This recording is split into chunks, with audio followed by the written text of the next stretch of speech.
was a barn burner, wasn't it, George? That was 3-3. I appreciate defense and misplays. Nothing wrong with that. We had a lot of misplays. Yeah. But, hey, the Cowboys were able to get a field goal right before the half. Turning point. 41-yard completion on a underthrow from Cooper Rush to Brooks. And this defense, you're right. I mean, there's not a lot of great positives to glean from here, but the defense has shown up, and they're putting forward a professional effort. I think this is 3 straight weeks for the defense to play pretty well. Philly and what was the last game? Houston, thank you. They got out of hand in the second half because of how bad the offense was. But if you look at the first half of both of those games, I think the defense played well. And upon further review, we were talking about, just looking. I mainly looked at defense because the offense just was so bad. But Golston and Butler really showed out against the Texans. They're showing out again today. Parsons is making an impact. And you got to give Mike Zimmer some credit. I mean, he's been playing scramble ball for the last 6 weeks, and now that he's starting to get some guys back, all of a sudden it looks like an NFL defense. Washington has 113 yards. Dallas is outgaining Washington, and only 3.8 yards per play for the Commanders. And this is an offense that is, I guess, taking a slight step back over the last few games. I know they lost a few. It really feels like Jaden Daniels, since the rib injury, isn't trying to run as much. I know he had one big gainer early in the game. Yeah. But other than that, he's facing a level of pressure, and Dallas has 3 sacks, and I want to say at least 2 of them he was pushed out of bounds. So at least the pursuit is there. And you're right, Josh Butler, West Mesquite's own, Michigan State product. I mean, Diggs is out. Bland is back. Of course, Bland is being somewhat limited today with his foot injury. They're trying to go after Josh Butler, and he's answering the bell. Yeah, coverage, tackles. He's done a really good job. He's got a sack. And, and I think I heard you guys mention this, about well, now I lost my train of thought. Y'all had a good point last week. I was going to bring it up. Then we got to go back on Josh Butler. Which is actually pretty rare for us on the Sweet Spot. You guys bring up good points all the time, and I wanted to expand it. We'll get it next week. Okay. In afternoon job. But no, I think Butler's been really good. And does it make you wonder about Diggs a little bit and the season that he's having, especially as a tackler? Wow. I mean, that's the thing is that, I understand cover corners aren't supposed to be your best tacklers, but sometimes you need to tackle. And I give Butler a lot of credit for that. To the offense, though, man, they brought their revolver with them again just to fire at their foot at will. The 2 missed field goals. First one was a protection thing. The second one, I think once you get one double thudded, you have a funny feeling the next time. And then he came through and Aubrey made the last one. But it's just like, are you kidding me? The one thing that's gone right for this team all year long all of a sudden goes sideways today. Otherwise, you're up 9-3 in this thing. Yeah, you get a blocked punt.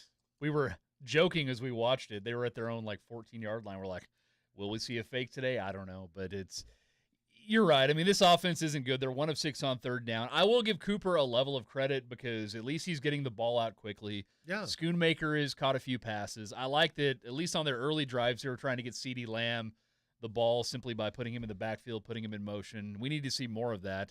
But it feels like this is a game Dallas should probably be down by a touchdown right now, and it's kind of a gift that it's 3-3. Yeah. And if this defense can just continue to take advantage of a Jaden Daniels who hasn't been sharp today, an offense that I thought Brian Robinson was going to be lost for the game when he got injured pretty early on, but he's back. They haven't really utilized Eckler, and this front has actually been okay. Osa's getting some pressure. Yeah. And the safeties haven't been out of position yet. I'm waiting to see if that'll happen in the second half because it feels like every game one of these safeties is just not in position on a run or in a pass, and I guess we're waiting for the other shoe to drop there. But honestly, this defense isn't rolling over and quitting because that's the one thing we talked about in pregame today. My main bullet point for keys to this game is just act like a professional football team. Yeah. Don't roll over. I mean, we saw Cleveland Thursday night in that snow globe game. There It's are a two-win team. Yeah, two-win team. They played their ass off, and so far the defense at least has played their butt off. Rico Dowdle has been effective. I want to see them run against a bad Washington run defense. He did get ripped by Bobby Wagner. It wasn't looked at. I thought there might have been a chance he was down by contact. Can you not look at that because it's a eye in the sky ruling on a turnover? I have no idea. I don't know why they didn't look at it. I thought that, Bobby Wagner makes plays, so it didn't surprise me that he was able to rip that one out, but I thought it was a little iffy there.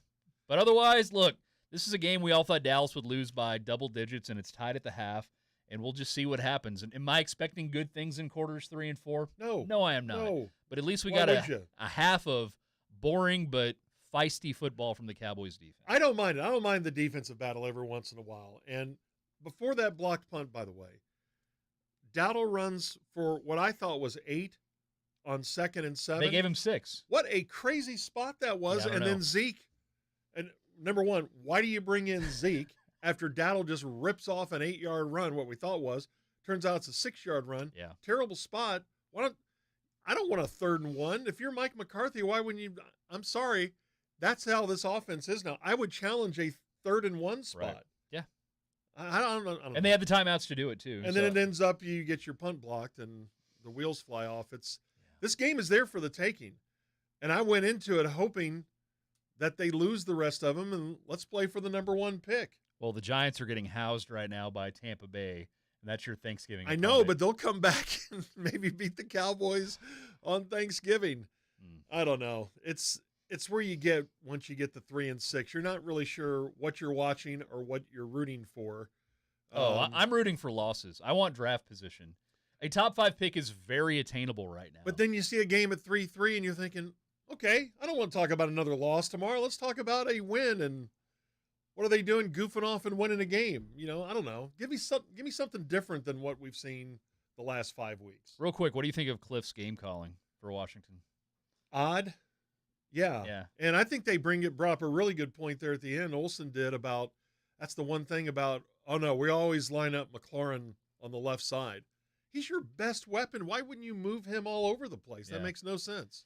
Well, it's 3-3. Jubb is joining the invasion on the postgame show. That's what it was. It was what you guys were saying about defenses catching up to Coach Bro. Uh-huh. That was what I was trying to think of. Oh, okay. See, there it is. Better late than never, right? You brought it up, and it's a good point. I think there is something to that. Let's talk about it next week.